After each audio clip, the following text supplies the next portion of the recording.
So we are walking as a customer would through the door I came in earlier, and this is where you'd sample.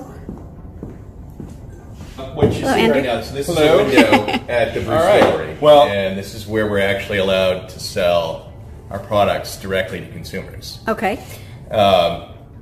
In Florida, as most other states, distilleries typically aren't allowed to sell their products directly to their customers. They have to go through what's called 3-tier, which means that we sell our products to distributors, and then distributors sell them to ABC, Publix Liquors, restaurants, and bars, and things like that. Okay. So, but there's been a revision to state law that allows us to sell 6 bottles per person, per label, per calendar year out of this window. Wow. So, okay. but that's one of the fun things here at the BrewStillery. So people can come in, and after the tour or just on their own, we will walk right in at any time that we're open and grab a bottle under the limit. So we have, right now we have, I think, 7 SKUs going on behind here. So you could theoretically walk out with 42 bottles if you wanted to.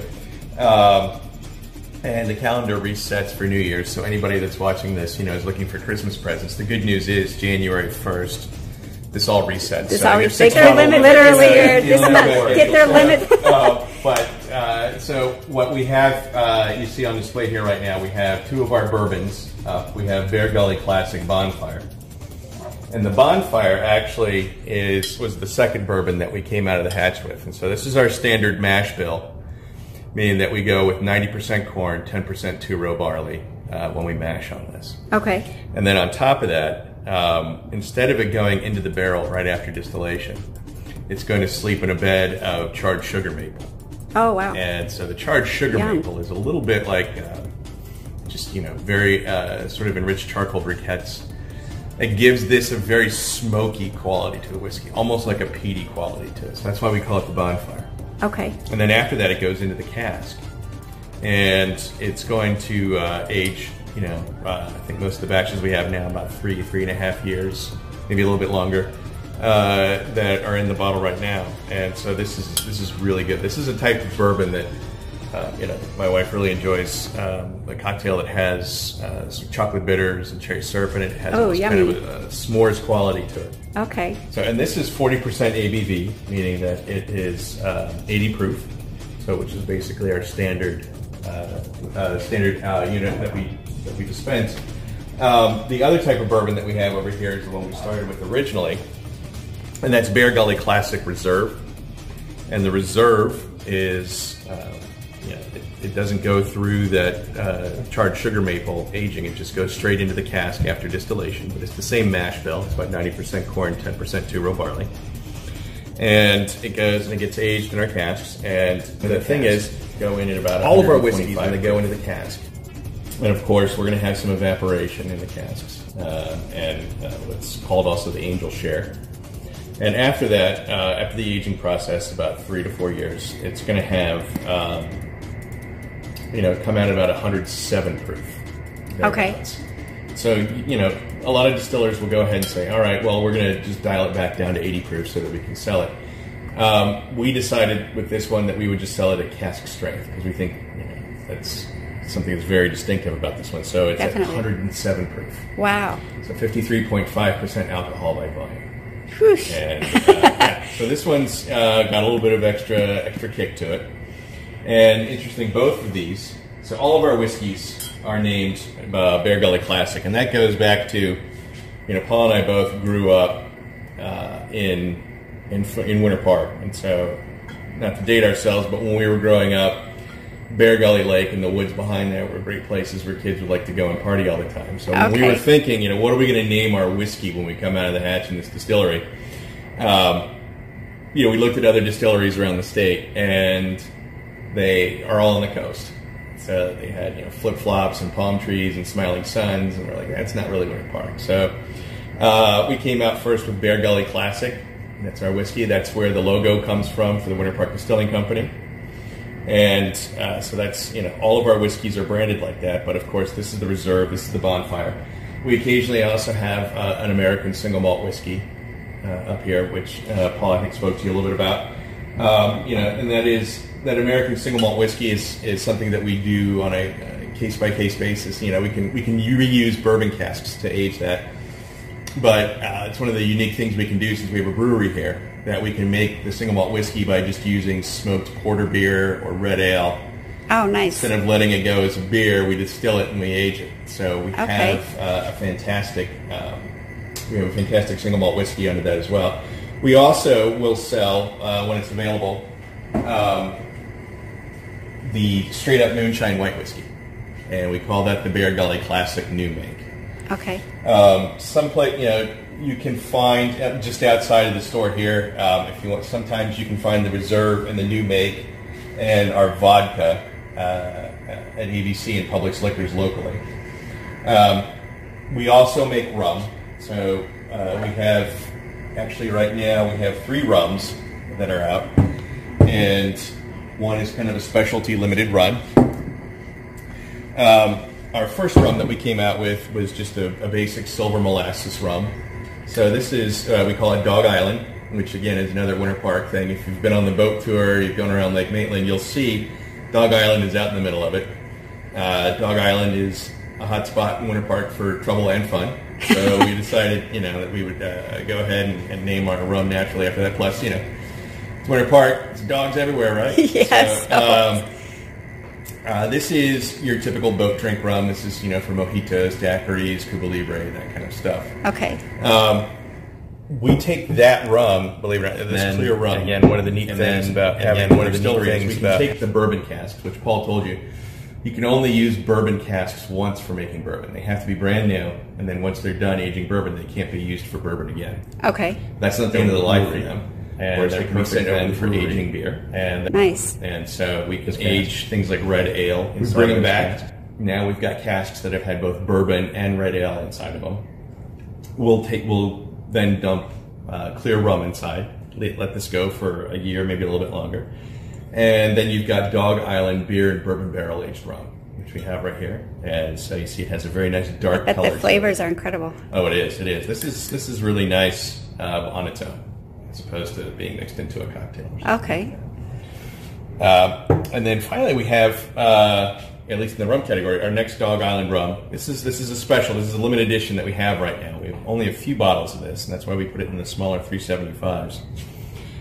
When we were first building out the BrewStillery, our neighbors at Foxtail Coffee were doing the same thing, and we, you know, kind of had a collaboration with them where they said, you know, could we take some bourbon barrels and see if we could put cold brew coffee in them, and see how that works out. Interesting. So we allowed them to age cold brew coffee in barrels. They kept them for a few months, brought them back over here. We found out then that we had bourbon barrels that had great coffee flavoring in them. And again, so we just dumped silver rum into them, let them go for about 2.5 to 3 years. So now we have Dog Island Java Hound coffee rum. Oh, how cool. I bet it's incredible. It is really incredible. And, Yum. So this is on sale right now at the window, and while supplies last. It's a limited run. Okay, you hear that, everybody? Putting more on. Keep experimenting and putting more on. That Collaboration with Foxtail will continue. You know, we'll just keep having bourbon barrels filled with coffee, and we'll bring them back and fill them with rum. Interesting. That's incredible. Yeah, and love then that. Finally we have so unique. Oh, it is. It is. This is. Let me get. So this is actually Genuis vodka right here, and this is one of the other spirits that we started out with. Okay. And this one is kind of a Winter Park trifecta. So Paul went to Rollins. So we've got, in the Genuis name here, we've got Rollins College, the history of Winter Park and the Peacocks. Jeanette Genuis McKean, you know, was, I believe, the granddaughter, the great-granddaughter of one of the founders of the city. She also married the Rollins dean in the middle of the last century, and on the Windsong estate, she's also the one responsible for bringing the Peacocks there. Oh. So we have, you know, with Genuis, this is, you know, a little bit of Winter Park history wrapped up into the bottle. History, definitely. And we had a local artist do the peacock that's on the label. Sure. Very cool. So can I come in a little closer? Nice. And so this is actually, you know, this is for vodka. Believe it or not, this is the same mash bill as our bourbons. What Paul was telling you about, earlier, how you can adjust the chemistry by, essentially opening up both columns and distilling to a much higher proof. Vodka gets distilled to about 100. Of course, we sell it at 80 proof, so this is 40% alcohol by volume. But in that process, the way that we distill it, the way that we cut, when you nose, when you buy a bottle of Genuis, you nose it like that, it doesn't burn at all. Can you do that? Yeah. It doesn't burn at all. Not at all. At room very temperature. Smooth. And that's a great sign that you have a really expertly cut vodka. And so it is. We're very proud of Genuis, and it's actually a big hit. I know Cask and Larder out of the airport goes through a lot of this. So very nice. We're very proud to represent our community out there for travelers coming and going through the airport. Very cool. I love that. And we do bring in all the time.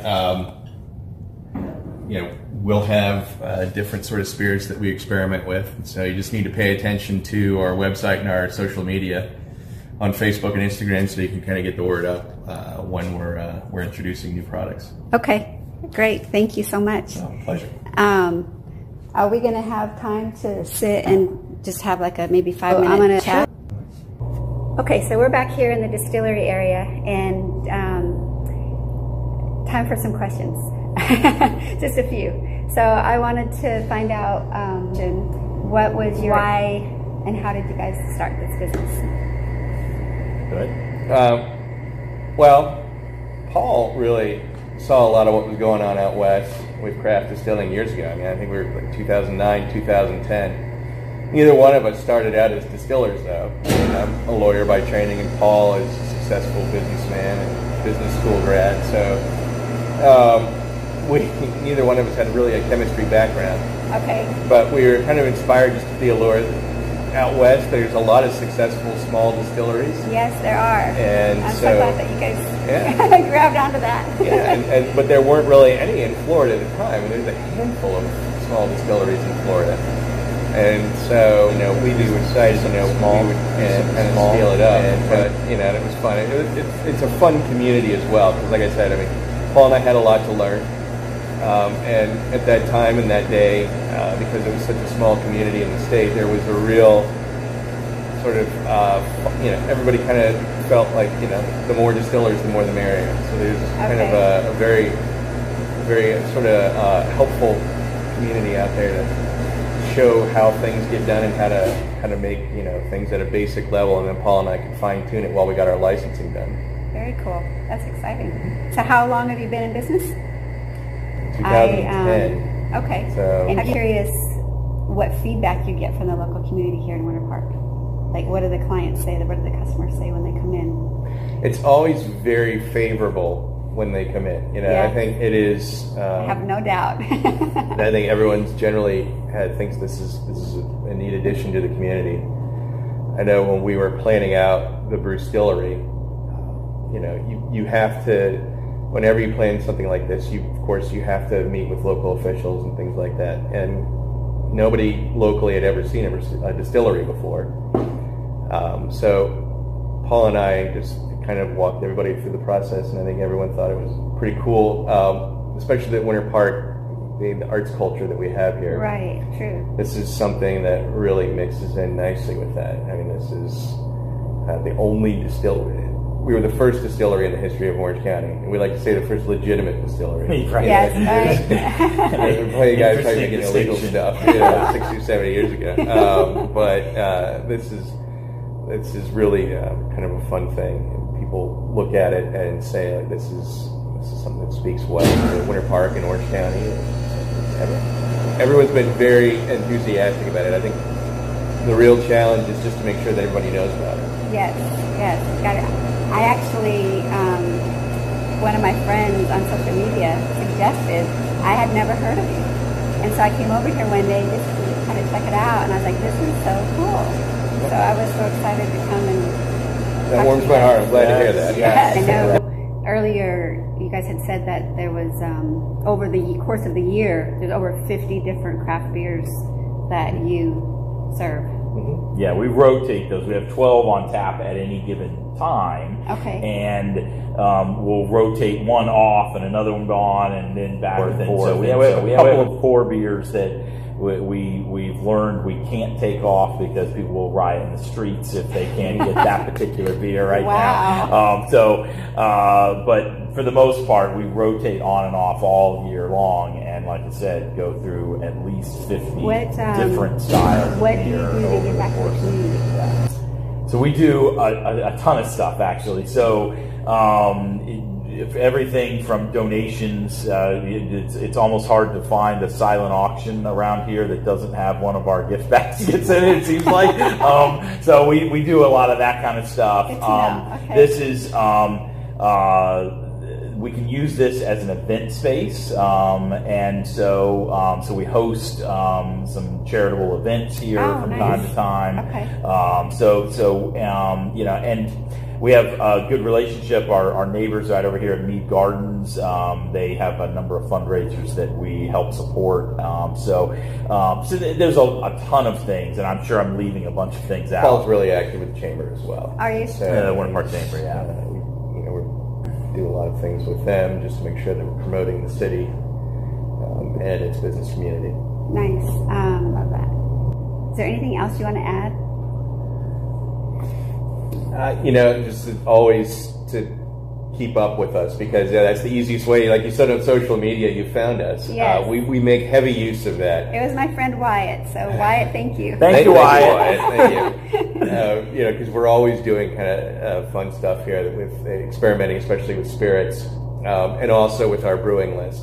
We have our brewer over in the tap room over there, Paul Smergy, is a good friend of ours, and he's always he's probably one of the best brewers in Central Florida, and he has always got something interesting up on tap that's kind of a unique creation of his own. So just keep following the Bear and Peacock and the Winter Park Distilling Company, and just keep popping in to see all the interesting, unusual things we try to keep it. But I just say one other thing. You know, part of, like what we mentioned, free tier. We don't always know precisely what restaurant or what bar our products are in, because our distributor hasn't always told us. But you know, if you go into a restaurant or a bar and you really like our whiskeys, you really like our vodkas and rums, just always make sure to drop a little noise in there for the management and the food and beverage staff. You know, that you'd like to see Winter Park Distilling Company products on their cocktail menu. Awesome. All right. So on the beer side again, is there a most popular type of craft beer that you get asked about? So the number one seller on our tap list is our Hopsta, which is a New England IPA, kind of a hazy IPA. Mm-hmm. It's a little more approachable IPA, not quite as kind of in your face hoppy as we also right now have a double IPA on for the people who really want a punch of hoppiness, you know. So the Hopsta is definitely our most popular. We have so many others. The Kolsch, the Goldilocks, which is a Belgian golden. That one is one that looks like a %. You have to be careful with that one. It's dangerously smooth, you know. So goes down easy. Yeah, exactly. What about have a special blend that you do? So on the beer side, I know that we're going to have a winter warmer coming out in a few weeks here. We have. There may be some other things that Paul's got up his sleeve that I'm unaware of, but I think he's going to do another very heavy stout, which is 12.5%. Russian Imperial Stout, And what is a Russian Imperial Stout? So it's basically a stout on steroids, right? Okay. So think of like Guinness, only with like more than twice as much alcohol and a lot more flavor to it. Yeah. Okay. Nice. On the spirit side, we have, as Andrew mentioned, we just released, like last week, the Java Hound Coffee Rum, which is flying off the shelf. So hopefully... But you only have a few bottles left of that. Well, we have more than a few. I don't know if we have enough to get us to Christmas. We'll see. Okay, It's gonna be, get yours now is I think the message, right? So, and we're gonna be doing some gift baskets and kind of bundle together some T-shirt, a hat, and a couple of bottles, and make excellent gifts. Also, I might mention that for the real whiskey enthusiasts, we have a barrel adoption program. Oh. So you can adopt one of the small barrels behind us here. That's a 5-gallon barrel.